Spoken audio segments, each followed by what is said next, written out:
Hello everyone, नमस्ते, welcome back to my channel. I hope सबैजना सन्चै हुनुहुन्छ होला अनि म पनि सन्चै छु। आज फेरि म आइसकेँ हजुरको लागि नयाँ ब्लग लिएर। मैले ब्लग चाहिँ मेरो घरबाटै स्टार्ट गरेकी छु। अनि मैले अस्ति चाहिँ फ्री रुम सफा गरेको भिडियो हालेको थिएँ, बट रुम यस्तो भयो सफा गरेपछि भनेर कुनै पनि भिडियो हालेकी छैन। आज चाहिँ म त्यो भिडियो देखाउँछु ल, रुमहरू देखाउँछु ल। यो चाहिँ मेरो रुम भइहाल्यो, भाइले बिस्तारमा बसेर पढेर भर्खर स्कुल गयो कि रुम भइहाल्यो। यो चाहिँ हाम्रो हल भयो। यो रुम मैले सफा गरेको थिएँ तो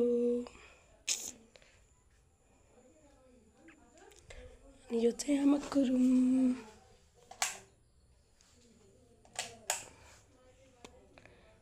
आमाको रुम हो यो चाहिँ।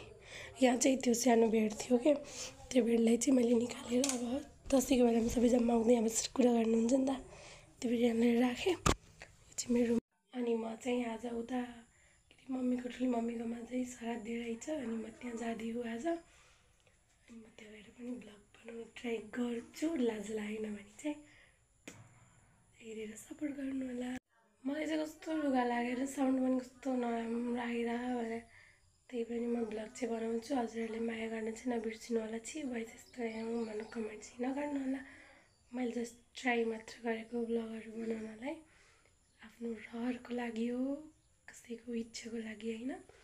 त्यही भएर सपोर्ट गर्नु होला, नराम्रो कमेन्ट नगर्नु। मसँग चाहिँ आज नयाँ मान्छे हुनुहुन्छ। बाबु म को हो? म को हो?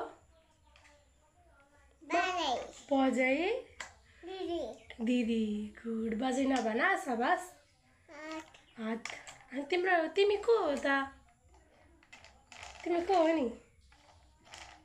बाबु भन। बाबु के खाइस्यौ त? केरा। केरा खाइसिन् बाबुले। अनि हेलो गरिदियो, यसरी हेलो गरिदियो, यसरी हेलो गरिदियो एकचोटि। अट खस्यो होला। बाई भन ल, बाई बाई भन। भोलि आन्छु हस् भन। भोलि आन्छु हस् भन। भोलि आन्छु भन। भोलि आन्छु, भोलि आन्छु। फेरि एकपटक भन त, को हो म? दिदी भन्ने हो के, बजै होइन। चस्मा लगाएको देखेर बच्चीले नि बजै भन्न लाग्यो। मलाई अब के गर्ने होला। म चाहिँ जानु लाग्यो अब पुरै खेतको बाटो जानुपर्छ। म अब बाटो हिँड्न त यताबाट सर्टकट हुन्छ नि त, त्यही भएर म खेतको बाटो जानु लाग्यो। यो चाहिँ मेरो सानीमाको घर हो। सरपल्टोक चाहिँ मलाई कहिले खेतको बाटो हिँड्दा। अनि म त्यहाँ बारी गएर फेरि ब्लग स्टार्ट गर्छु। यस्तो बाटोमा हिँड्नुपर्छ पुरै धान केरी खेत गर्मी। म जानुपर्ने चाहिँ हो त्यो घरमा हो। यो चाहिँ मेरो मम्मीको ठुलो मम्मीको घर हो। She is my subscriber. Hello भन। हेलो भन बाबु। बाबु त हेरेको हेरे के गरे हन्, के गरे हन्। हेलो के गर्छ त पिल्छे भाइ हो त, रोएको रोइ गर्छ। चकचके प्रो म्याक्स। अनि यो चाहिँ मेरो मम्मीको बहिनी, मेरो सानीमा साक्कै बहिनी। साक्कै बहिनी हो होइन, काटे फाटेको कान्छी बहिनी। जेठी बहिनी त हुन गर अब मम्मी बिच्चाको भएपछि त होइन र। उसको फेरि किलर स्माइल हो। बिचरा होइन, बिचरा कति बेला अङ्किताको ब्लग पोस्ट हुन्छ भनेर हेरेर बस्छ के, पोस्ट गर्ने बित्तिकै फर्स्ट कमेन्ट त्यसकै हुन्छ। मैले चाहिँ टिका लगाएँ, पैसा पाएँ नदै रे।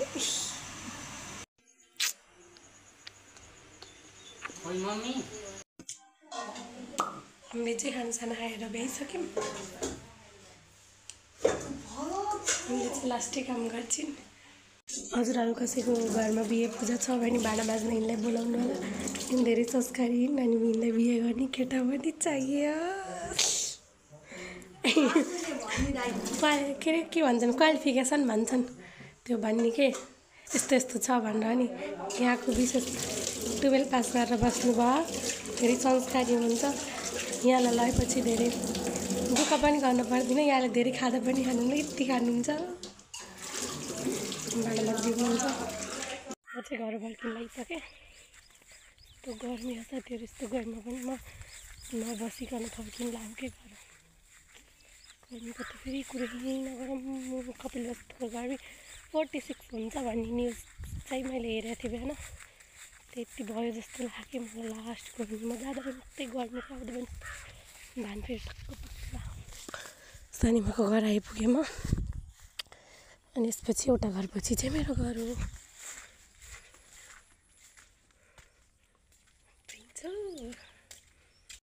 यो चाहिँ मेरो सानीमाको घर हो। यहाँ चाहिँ अमिलोहरू यति हँसातिर खाने भए चाहिँ सम्पर्क गर्नु होला भन्छु मैले। त्यो चाहिँ मेरो घर हो, चाहिँ मेरो घर जाने बाटो। दिन्छु म फेरि गर्मीले गर्दा म बोल्न नि सकिनँ। स्या गरेर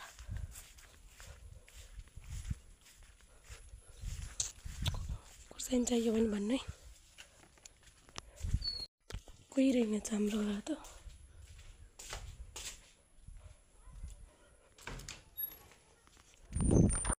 चाहिँ भर्खर गराएँ पसिना तेत। म चाहिँ यस्तो भएर गएको थिएँ, राम्री भएर अरे के त्यति नजिकै जान नि के राम्री हुनु भनेर म त्यस्तै गएको थिएँ। मेरो भाइ चाहिँ स्कुलबाट नि आइसक्यो। एक्जाम कस्तो भयो हिरो? सुप्रिम तिम्रो एक्जाम कस्तो भयो त आज? सुप्रिम तिम्रो एक्जाम कस्तो भयो आज? फेल हुन्छु नराम्रो भन्न त राम्रो भन्दै भयो नि।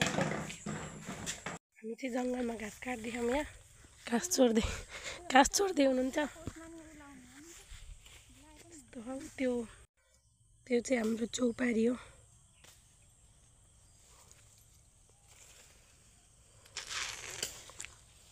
के अरे कहाँको टिचरले आइसक्रिम चोरे त यहाँ कुन स्कुलको टिचरले घाँस चोर्दै हुनुहुन्छ। यहाँको नि छिटो त्यो निवेदन लिएर जागिर हटाइदिनु पर्छ। हामी चाहिँ यो भाइलाई लिएर आयौँ सानीमाकोमा गएर। खै बाबु हेलो भन। इग्नोर आन्छ त्यो त लास्ट गर्मी हो। अनि मैले चाहिँ खाना बनाउन लागिसकेँ। हेलो भन। हेलो। भोलि मेरो बर्थडे हो भन। भोलि चाहिँ यिनको बर्थडे हो। ल साथीहरू विस गर्नु होला कमेन्टमा। हेलो, मैले चाहिँ खाना बनाउँदा भ्लग गरिनँ। अनि हामी चाहिँ खाना आयौँ, लाइट गएको थियो कि यहाँ, अनि त्यही भएर भ्लग गर्न चाहिँ मिलेन। अनि हामी चाहिँ खानासाना आएर भाँडा माझेर अनि त्यही बसिरहेको। अनि भ्लगिङ गरौँ भनेर। अनि हजुरहरूले पक्कै भिडियो लास्टसम्म हेर्नुहुन्छ मलाई आशा छ। लास्टसम्म हेरेर माया गर्नु होला। लाइक कमेन्ट सेयर सब्सक्राइब गर्न नबिर्सिनु होला। जति हजुरहरूले सपोर्ट गर्नुहुन्छ त्यति नै मैले डेली भ्लग ल्याउन ट्राई गर्छु। अहिले चाहिँ 1 दिन बिराउँदै 2 दिन बिराउँदै भ्लग आइरहेको छ। बट बल्ल यो स्टार्टिङ हो नि त, खासै आउँदैन नि त गर्न। अनि त्यही भएर के बनाऊँ कि, अनि मान्छेहरू देख्दा पनि लाज लाग्छ कि भ्लग गर्न। अनि त्यही भएर अलिक अड फिल भएको छ। अनि यदि हजुरहरूले धेरै मलाई सपोर्ट गर्नुभयो भने चाहिँ म राम्रो भ्लग लिएर आउनेछु भन्दै म बिदा हुन चाहन्छु। Bye bye everyone. Thanks for watching my video. Love you all. Happy